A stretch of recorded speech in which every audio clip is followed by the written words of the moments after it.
안녕하세요. 장난감 놀이 문화의 혁신을 만든다. 플랫의 대표 김희동입니다.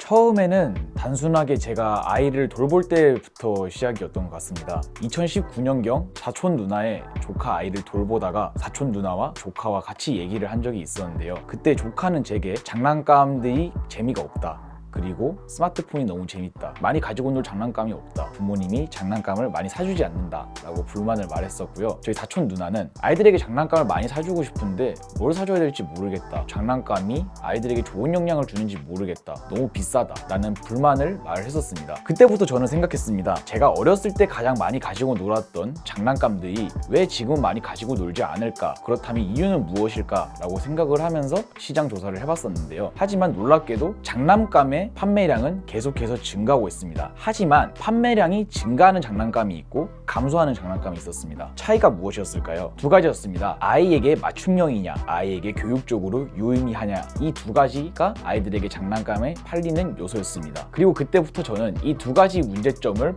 해결할 수 있다면 장난감을 가지고 놀 것이라고 생각을 하고 창업을 시작하였습니다. 저희 플랫의 아이템의 가장 차별적인 부분은 개인 맞춤형과 교육성이라는 부분입니다. 현재 유통되는 장난감들을 보면은 한국에서는 교육성이 있는 장난감을 찾아보기가 힘듭니다. 백화점을 가거나 인터넷에서 장난감들을 많이 보면은 소비자들이 사는 교육적인 장난감들도 주관적으로 나오는 모래놀이 세트, 그리고 종이접기 세트 등 키트 형식에 너무 머물러 있고, 아이들에게 사줄 수 있는 플라스틱이나 봉제 장난감들은 너무 캐릭터성 위주의 상품에 치중되어 있는 것을 볼 수 있습니다. 그래서 저희는 이 많은 장난감들 중에서 우리 아이들에게 어떤 장난감이 도움이 되고 효율적인 것인지를 찾아야 한다고 생각을 했습니다. 저희의 프로세스를 간단하게 설명을 드리면은, 첫 번째로는 학부모님과 아이가 저희 플랫폼에 방문을 하셔가지고 아동의 성향에 대해서 검사를 하시게 됩니다. 그렇게 성향은 인지, 감성, 감각, 신체의 4가지 기준에 나누어서 성향 검사의 결과를 받게 되는데요. 각각의 성향 검사 결과에 따라서 우리 아이에게 맞춤형 장난감을 저희가 보여드립니다. 그래서 학부모님은 장난감들 중에서 하나의 장난감 세트를 선택을 하고 이용을 하시게 됩니다. 그리고 장난감을 이용을 하시고 난 다음에는 우리 아이가 장난감을 가지고 논 다음에 우리 아이의 성향에 어떠한 변화가 있었는지를 눈으로 확인을 할 수가 있게 됩니다. 저희의 이런 서비스는 아이에게 맞춤형 서비스를 제공한다는 점과 교육성이 있는 장난감을 제공한다는 점에서 기존에 있는 장난감 서비스와 차별점이 있다고 볼 수 있습니다. 정부 지원 사업을 받을 수 있었던 저만의 비결이라고 하면은, 첫 번째로는 철저한 사전 조사였던 것 같습니다. 사실 정부 지원 사업이 종류가 되게 많아요. 매 분기, 매 연도에 따라서 어떠한 지원 사업을 제공하는지 변화가 되기도 하고, 매 달마다 지원되는 사업이 다르기 때문에, 그래서 제일 첫 번째로 해야 될 일은 K-스타터 홈페이지를 항상 대표가 상시적으로 확인을 해야 되는 게 우선적으로는 제일 중요하다고 생각을 하고요. 그 다음에 정부 지원 사업을 지원을 할 때 프로세스가 따로 있습니다.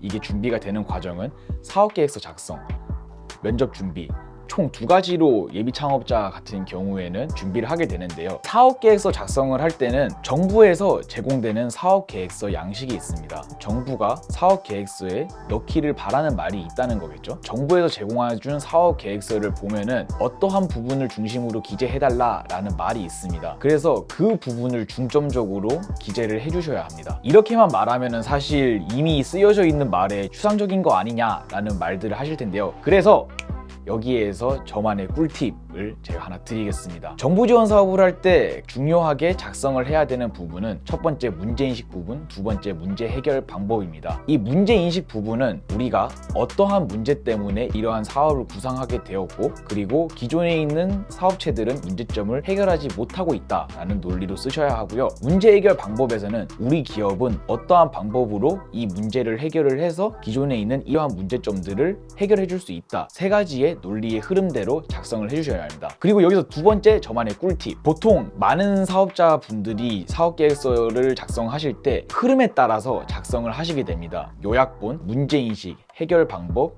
시장 도출, 팀 구성, 흐름대로 작성을 하게 되시는데요. 저의 두 번째 꿀팁은 역순으로 작성을 하시라는 겁니다. 상세 설명 부분인 문제인식, 해결 방법, 그리고 시장 진입, 팀 구성 부분을 먼저 작성을 하시고 가장 중요한 키워드들만 따로 뽑아가지고 요약서를 작성을 해주셔야 합니다. 요약서 같은 경우에는 심사위원들이 가장 첫 번째로 보게 되는 페이지이기 때문에 그 요약서가 매력이 없고 너무 설명이 루즈해지거나 심플하거나 하면은 사실 그 사업 계획서는 이미 처음부터 매력을 많이 잃었다고 볼 수 있습니다. 그래서 역순으로 작성하라고 추천을 드리고 싶습니다.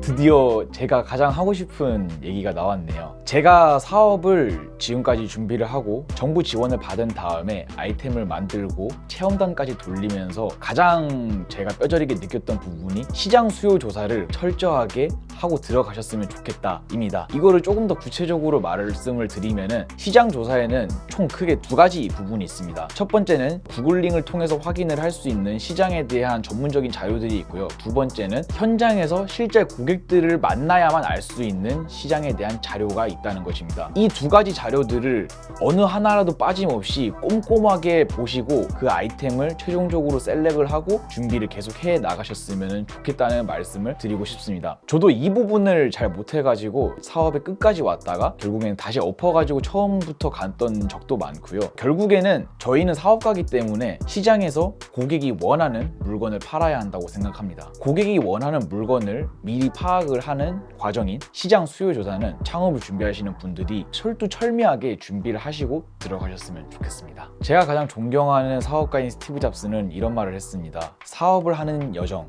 그 여정 자체가 우리의 밑거름이 되고 보상이다. 여러분들도 꼭 그 보상을 받아보셨으면 좋겠습니다.